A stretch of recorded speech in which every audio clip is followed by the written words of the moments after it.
دنیا کا کیا فائدہ؟ اس کی مثال آپ ڈاکٹر سے پوچھئے، وہ ڈاکٹر جس نے دنیا کے ساتھ ساتھ دین کو پڑھا ہے، دین کو سمجھا ہے، آپ اس ڈاکٹر سے روزے کے متعلق آپ رائے لیں۔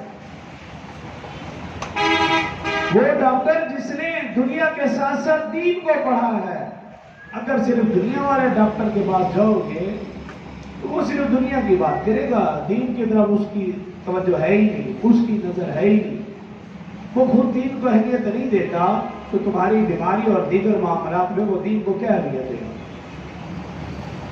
اگر ایسے ڈاکٹر کے پاس جائیں گے جو دین کو سمجھنے والا ہے، وہ ہر میڈیسن میں، ہر مشورے میں، ہر معاملے میں وہ پہلے دین کو دیکھے، وہ دنیا کو بعد میں دیکھے۔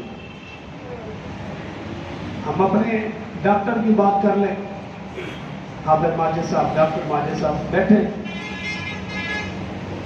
کئی دفعہ میں نماز پڑھ کے نکلتا ہوں، کئی دفعہ لوگ مجھے کہتے ہیں کہ وہ حافظ صاحب ابھی مسجد میں بیٹھے، آئے نہیں؟ میں کہتا ہوں ابھی نہیں آئے۔ وہ کئی دفعہ مجھے کہا انہوں نے کہ یار ادھر کسٹمر بیٹھے اور وہ آپ سب آئے نہیں رہے۔ میں کہتا ہوں تمہیں کیا معلوم ان کا رابطہ کن کے ساتھ؟ اور یہ حقیقت میں ہے، بعض اوقات ایسے دیکھا کہ ہماری سارے چلے جاتے ہیں اور وہ بیٹھے ہوئے، کسٹمر ادھر بیٹھے اور یہ ادھر بیٹھے، یہ اللہ کے کسٹمر۔ کئی دفعہ ایسے ہو، کیوں؟ صرف دنیا پر نظر نہیں، دین پر بھی گہری نظر ہے۔ تو آپ ایسے ڈاکٹر سے آپ پوچھیں روزے کے متعلق رائے لیں، وہ آپ کو کہے گا روزہ صحت اور جسم کے لیے نسخہ کیمیا سے کم نہیں۔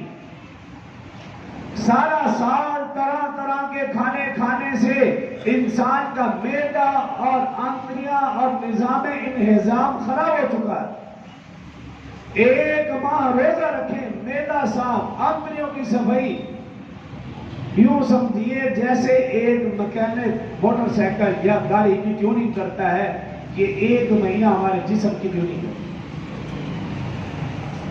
جو شخص اپنی گاڑی کی ٹیوننگ نہیں کرواتا، آپ سمجھتے ہیں کہ وہ تو انجن گیا، گاڑی گئی۔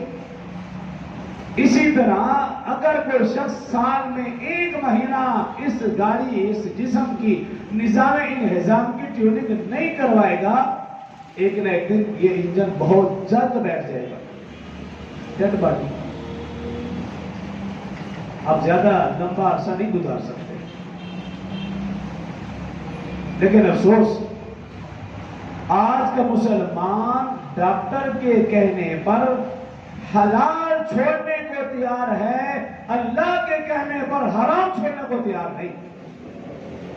ڈاکٹر بولنے میں تم نے یہ کھانا نہیں کھانا، وہ نہیں کھائے گا، یہ چیز نہیں پینی، وہ نہیں پیے گا، جو مرضی کر لے۔ ہر ایک کو کہتا پھرے گا میں فلاں بیماری میں یہ نہیں کھاؤں گا، میں یہ نہیں پیوں گا، لیکن اللہ نے کہا یہ چیزیں حرام ہے، وہ چھوڑنے کے لیے تیار ہے۔ تو ڈاکٹر سے رائے لیں تو ان کی رائے یہی ہے کہ روزہ، ہم دیکھتے ہیں کم سارے لوگ کہا جائے ابھی ہاں کچھ کھانا نہیں جی، میں ڈائٹ کر، میں نہیں کھاتا۔ ڈاکٹر کے کہنے پر گھنٹوں گھنٹوں چلتے رہیں گے، ورزش کرتے رہیں گے، اللہ کے کہنے پر 10 منٹ کے لیے مسجد نہیں آتے۔ میں صبح فجر کی بات کر رہا ہوں، فجر کی نماز سے پہلے کئی لوگ بات کرتے نظر آتے ہیں، لیکن ایسے بھی ہے کہ ان کو نماز کے لیے بتا جائے وہ تب بھی نہیں آتے۔